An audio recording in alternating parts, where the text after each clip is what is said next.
ইসলামী অর্থনৈতিক চিন্তাধারার উন্নয়নে ইবনে তাইমিয়ার অবদান আলোচনা কর। উত্তর, ভূমিকা। তাকিউদ্দিন আবুল আব্বাস আহমদ ইমাম ইবনে তাইমিয়াহ 1263 খ্রিস্টাব্দের 22 জানুয়ারি সিরিয়ার হ্যারন নামক স্থানে জন্মগ্রহণ করেন। মাত্র 7 বছর বয়সের সময়ে তার পরিবার উদ্বাস্তু হিসেবে দামেস্কে এসে আশ্রয় নেয়। ইবনে তাইমিয়া বহু শিক্ষকের কাছে গণিত, দর্শন, কুরআন, হাদিস ও বিচার বিষয়ে শিক্ষা গ্রহণ করেন।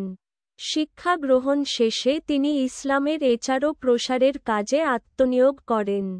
তিনি মানুষকে কুরআন ও হাদিস অনুসারে জীবনযাপন করতে অনুপ্রেরণা যোগাতেন। ইসলাম বিরোধী কার্যকলাপ তার দৃষ্টিগোচর হলে তা দূর করার জন্য তিনি সর্বাত্মক প্রচেষ্টা চালাতেন। এসবের পাশাপাশি তিনি মানুষের অর্থনৈতিক বিভিন্ন বিষয় নিয়ে চিন্তাভাবনা ও রূপরেখা পেশ করতেন। তিনি তার প্রসিদ্ধ গ্রন্থ আল হিসবাহ ফিল ইসলাম এ যথাযথ দাম ব্যবস্থাপনা, বাজার তদারকি, সরকারি অর্থব্যবস্থা ও জনগণের প্রয়োজন পূরণে সরকারের ভূমিকা সম্পর্কে বিশদ আলোচনা করেছেন। ইমাম ইবনে তাইমিয়ার অবদান নিম্নে। ইসলামী অর্থনৈতিক চিন্তাধারার উন্নয়নে ইমাম ইবনে তাইমিয়ার অবদানসমূহ আলোচনা করা হল। ১. যথাযথ দাম ব্যবস্থাপনা। ইবনে তাইমিয়া লক্ষ্য করেন যে দ্রব্য মূল্য অস্বাভাবিকভাবে বৃদ্ধি পেলে মানুষ কষ্ট ভোগ করবে। কাজেই এরূপ অবস্থায় তিনি যথাযথ দাম ব্যবস্থাপনার মাধ্যমে ন্যায্য দাম নির্ধারণে সরকারের ভূমিকা রাখার কথা বলেন। তার মতে, যথাযথ দাম ব্যবস্থাপনার অভাবে সমাজে ধন বৈষম্য বৃদ্ধি পায় এবং অর্থনৈতিক বিশৃঙ্খলা দেখা দেয়। তিনি স্বাভাবিক বাজারে হস্তক্ষেপের বিরোধী ছিলেন, কিন্তু অন্যায়ভাবে দ্রব্যের দাম বৃদ্ধি করা হলে যা জনগণকে অসুবিধায় ফেলে দেয় তা তিনি কঠোর হস্তে নিয়ন্ত্রণ করার পরামর্শ দিয়েছেন। ২. বাজার তদারকি। ভোক্তারা যাতে মানসম্মত পণ্য ন্যায্য মূল্যে ভোগ করতে পারে আর উৎপাদকরা যাতে ন্যায়সঙ্গত মুনাফা অর্জন করতে পারে সেজন্য ইবনে তাইমিয়া সরকার কর্তৃক বাজার তদারকির উপর গুরুত্বারোপ করেন। তার মতে, পণ্যে ভেজাল দেওয়া, ওজনে কম করা, মজুতদারি, অসুস্থ প্রতিযোগিতা ইত্যাদি বিষয় বাজার থেকে দূর করার জন্য বাজার তদারকি করা সরকারের দায়িত্ব। ৩. জনগণের মৌলিক প্রয়োজন পূরণে সরকারের ভূমিকা। ইমাম ইবনে তাইমিয়ার মতে, জনগণের মৌলিক প্রয়োজনসমূহ পূরণ এবং কর্মসংস্থানের ব্যবস্থা করা সরকারের অপরিহার্য দায়িত্ব। তার মতে, জনগণ যাতে স্বাভাবিক জীবনযাপনের জন্য প্রয়োজনীয় অর্থ সম্পদ উপার্জন করতে পারে তার জন্য যাবতীয় ব্যবস্থা গ্রহণের জন্য সরকারকে ব্যাপকভিত্তিক ভূমিকা রাখতে হবে। ৪. অর্থনৈতিক প্রতিষ্ঠানসমূহের স্বাধীনতা। ইবনে তাইমিয়া অর্থনৈতিক প্রতিষ্ঠানসমূহের পূর্ণ স্বাধীনতার পক্ষে ছিলেন। তিনি বলতেন বাইরে থেকে এগুলোর উপর অনার্থক হস্তক্ষেপ করা হলে এর স্বাভাবিক কার্যক্রম ব্যাহত হবে। ফলে অর্থনীতিতে অস্থিতিশীলতা দেখা দিবে। ৫. সরকারি হস্তক্ষেপের সীমা নির্ধারণ। ইবনে তাইমিয়া সরকার রাষ্ট্রের বিভিন্ন কার্যক্রমে কোন অবস্থায় কোন প্রক্রিয়ায় কী পরিমাণ হস্তক্ষেপ করতে পারবে তার সীমা নির্ধারণ করেছেন। তার মতে, একচেটিয়া কারবার, মজুতদারি, প্রতারণাকারী, ফটকা কারবারি প্রভৃতি ক্ষেত্রে সরকার হস্তক্ষেপ করবে। ৬. রাষ্ট্রীয় আয় ব্যয় ব্যবস্থাপনা। ইবনে তাইমিয়া মনে করতেন যে রাষ্ট্র জাকাত সংগ্রহ করবে। সংগৃহীত জাকাত, কর, শুল্ক ইত্যাদি দ্বারা নাগরিকদের ন্যূনতম মৌলিক প্রয়োজন পূরণ সম্ভব না হলে সরকার ধনীদের উপর কর আরোপ করবে। এতেও ব্যয় সংকুলান না হলে তাদের কাছ থেকে ঋণ নেবে।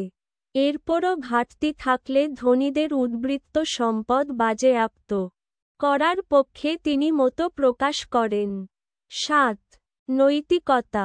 ইবনে তাইমিয়ার মতে অনৈতিক কাজকর্ম অর্থনীতিতে বিশৃঙ্খলা ও অস্থিতিশীলতা সৃষ্টি করে। ফলে নীতি নৈতিকতা ঠিক করার উপর সরকারকে ভূমিকা রাখতে হবে।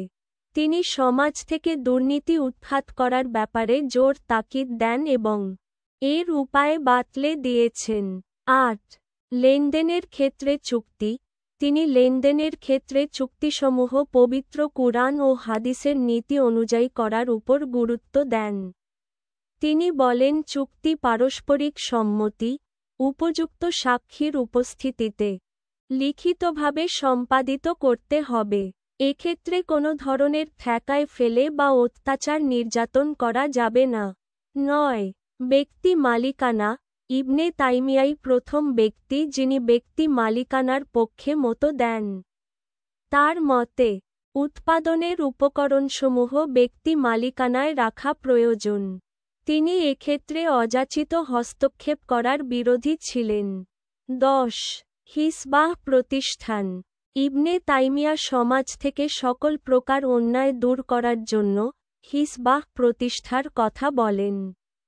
তার মতে ফটকা কারবারি, মজুতদারি, একচেটিয়া কারবার, ওজনে কমবেশিকারী, ভেজাল মিশ্রণ ইত্যাদি জনকল্যাণ বিঘ্নকারী বিষয়ে কঠোর হস্তে দমন করার জন্য হিসবাহ প্রতিষ্ঠা করতে হবে।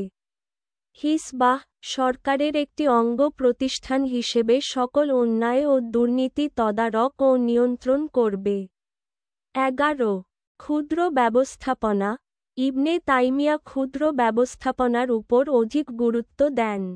তার মতে ক্ষুদ্র ব্যবস্থাপনা অর্থনৈতিক উন্নয়নে অধিকতর দক্ষ ও গুরুত্বপূর্ণ ভূমিকা রাখতে সক্ষম। আধুনিককালে যার সার্থকতা প্রমাণিত হয়েছে। ১২. চাহিদা তত্ত্ব। ইবনে তাইমিয়া চাহিদার তত্ত্ব সম্পর্কে বক্তব্য রাখেন। তিনি বলেন, যদি দ্রব্য প্রাপ্তির প্রত্যাশা বাড়ে অন্যদিকে প্রাপ্যতা কমে তাহলে দাম বাড়বে। অন্যদিকে দ্রব্যের প্রাপ্যতা যদি বাড়ে দ্রব্য প্রাপ্তির প্রত্যাশা কমে তাহলে দাম কমবে। ১৩. সামাজিক নিরাপত্তা। ইবনে তাইমিয়া বলেন যে সমাজে অসহায়, নিঃস্ব, দরিদ্র, ইয়াতিম, বেকারদের নিরাপত্তা প্রদান আবশ্যক। তিনি যাকাতের সাহায্যে এসব সামাজিক নিরাপত্তা প্রদানের সুপারিশ করেন। উপসংহার। ইমাম ইবনে তাইমিয়া ইসলামী জ্ঞানবিজ্ঞানের সাগর ছিলেন।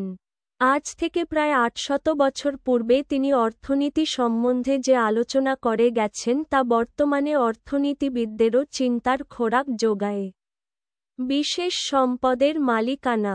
উৎপাদনের ক্ষেত্রে ব্যক্তি প্রতিষ্ঠানের স্বাধীনতা। জনগণের মৌলিক চাহিদা পূরণে সরকারের ভূমিকা যা বর্তমান অর্থনীতিতে সামাজিক নিরাপত্তা কর্মসূচি গতিশীল ও কার্যকর করা ইত্যাদি আধুনিক অর্থনীতির ভিত গড়ে দেয়।